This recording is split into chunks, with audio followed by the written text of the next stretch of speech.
what they call rods, is that correct? These rods on my tape. So There was a rod in the video. Rod, an enormous amount of rod footage, the rod activity. Rod in it, rods existed everywhere else. A rod enters when I noticed a rod and a negative of the rod.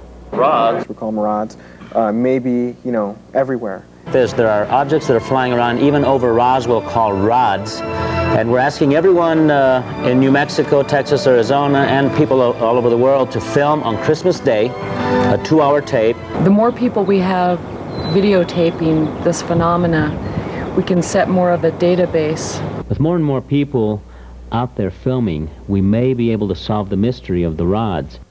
Maybe we can work together, we can figure out what these rods are, where they come from, why are they here. In this case, we have a fly being videotaped. And this is what we're going to show in the videos. We're going to show those in the video. We'll show some in original speed and slow-mo, but again, in the original speed, you want to think that they're flies, they're bugs, is kind of what they look like because of how fast they're moving.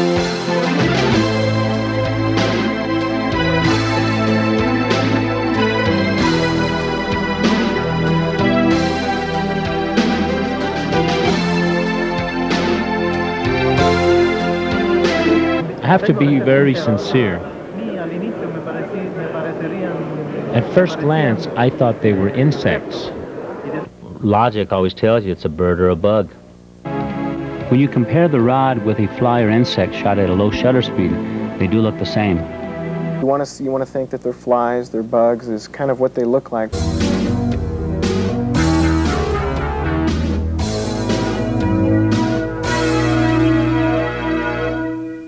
While he was standing on the top of this little hill, an object passes by, as you saw there, and in slow motion it came out that it's some kind of an object that resembles a rod.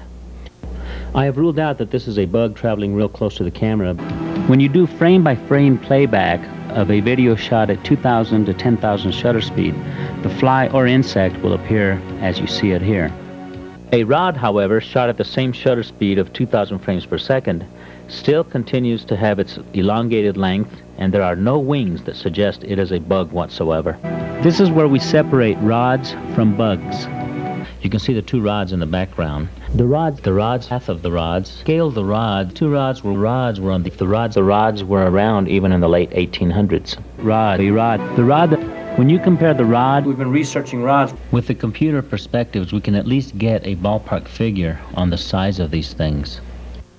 We're beginning to find out that some of these objects are as small as 4 inches in length and fly through rooms in your homes, and then some of these are large, anywhere from 50 to 100 feet in length.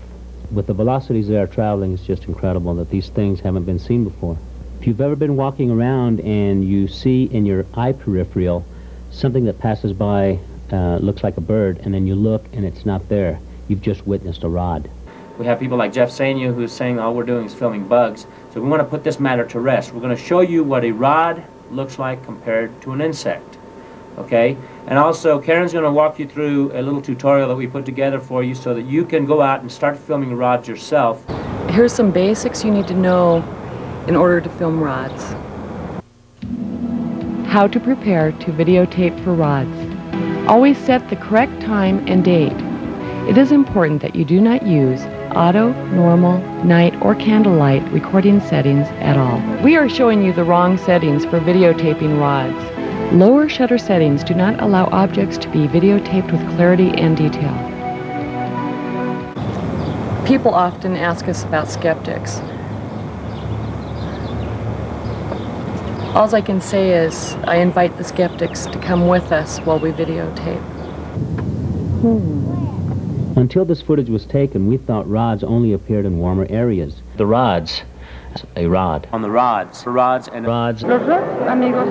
rods are a manifestation of the rods. The rod that was videotaped over the plaza in Santa Fe, New Mexico, unravels another part of the mystery about the rods. Of course, when you're growing up, you don't tend to think about what's in the sky above you other than a jet plane or other type of activity. But it wasn't until March 5th of last year that we finally realized there are things flying around there. The rod activity that we've filmed over Midway and in Roswell has been very unique. If there's rod activity in your area, you can bet that you'll probably see UFO activity. We have found that wherever there is UFO activity, there is rod activity as well. The rod activity must be going on everywhere. The rod activity is a mystery to us in that it's not clear what they are doing. They're going into the ground, coming out of the ground, and we just don't know what their activity really is. And until we find out, it's going to be a mystery. Those rods that you showed me that come out of the ground, that move like this, like animals, are muy interesante. I am going to try to capture some of those myself. After talking with you today and then seeing your footage, it's opened up the possibility to share this whole phenomenon with the rest of the world and even over in my neighborhood. So I'm excited, I really am. To me, when I looked at the objects, it looked like they're alive. It looks like they're somehow atmospheric sort of creatures. I've seen the rods. I've seen the rods myself. I know they exist. I know they're real.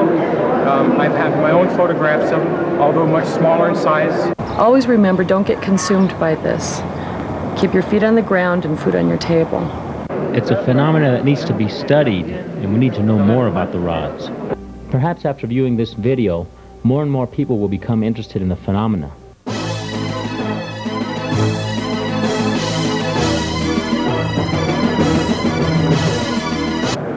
It's possible that he's picking up another type of energy that's entering the Earth all over the planets in various locations. It might be higher in certain places, like certain high energy places.